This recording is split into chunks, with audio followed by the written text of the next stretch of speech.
Udahlah, nggak usah ribet-ribet, saya punya duit, saya pengen makan, ini saya layanin saya. Kebanyakan seperti itu.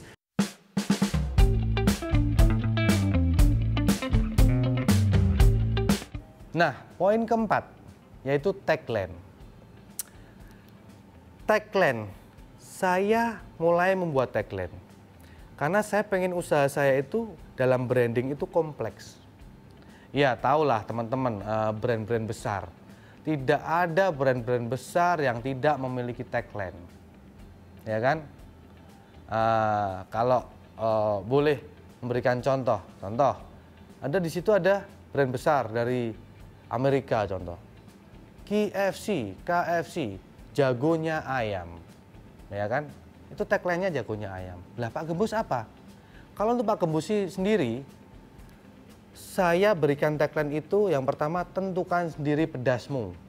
Yang kedua baru tagline utamanya, Anda pedas, kami puas. Ya, inspirasi ini saya ambil dari mana sih? Kita ambil inspirasi ini nggak usah jauh-jauh.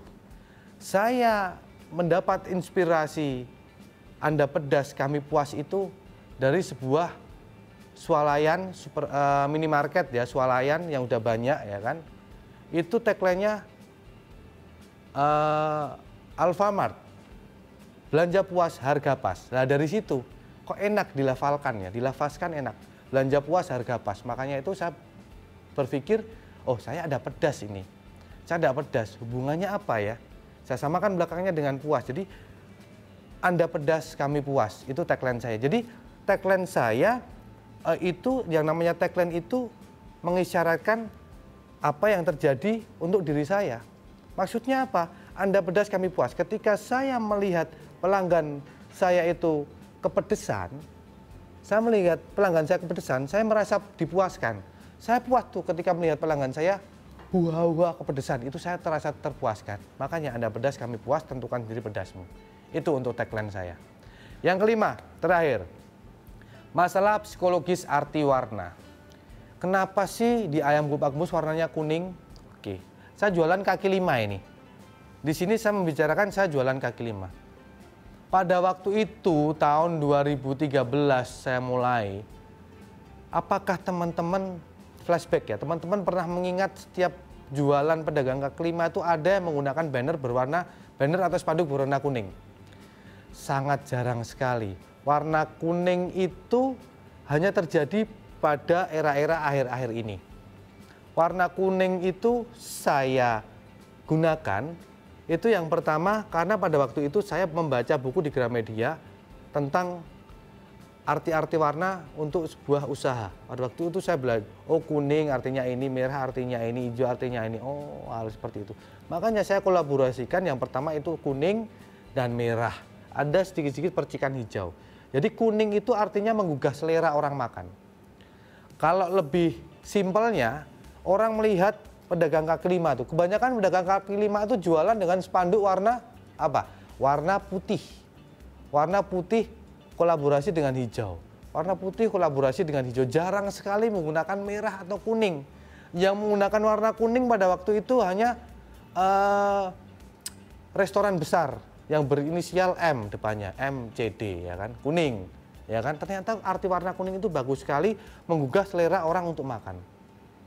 Simpelnya tadi, membedakan, oh jualan di kaki lima itu kebanyakan putih spanduk. Saya kuning sendiri. Dan itu paling tidak simpelnya membuat orang itu melihat, kok beda sendiri, ini kuning. Orang lewat, kok kuning sendiri ini, penasaran orang mampir. Intinya psikologis arti warna hanya sesimpel itu untuk saya. Saya ingin berbeda aja dengan warung-warung kaki lima yang lain. Seperti itu. Oke, dan selain 5 poin yang sudah kita bahas tadi, lokasi itu pastinya juga sangat membantu dan sangat penting untuk membuat orang semakin mengenal brand teman-teman sekalian. Minoritas orang yang punya konsep bagus itu tidak membutuhkan lokasi yang bagus. Oke, jangan sekali-sekali berspekulasi untuk mencari tempat yang tidak ada hubungannya dengan usaha teman-teman. Contoh, teman-teman pengen jualan kuliner di makanan.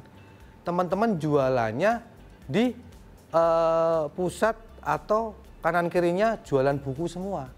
Ya orang ke situ itu tujuannya pengen beli buku, bukan pengen beli makanan. Jadi mending sekalian teman-teman perang atau ibaratnya jualan di tempat-tempat orang jualan makanan, semua pusat makanan. Jadi berlomba-lomba mana ini makanan yang enak. Kalau memang teman-teman makanannya enak, pasti teman-teman akan dipilih di situ. Nah, ada tambahan nih buat teman-teman sekalian. Praktek nyata strategi branding dari Ayam Gop Pak Gembus nih, marketing itu fokus saja pada logika. Marketing, branding itu fokus saja pada logika. Jangan fokus dari hanya teori, baca sana-sini. Tapi kadang-kadang teori itu membuat teman-teman malah susah bergerak atau susah diaplikasikan pada kehidupan nyata untuk usaha teman-teman. Jadi teman-teman harus real, apa yang terjadi di lapangan itu yang dikerjakan.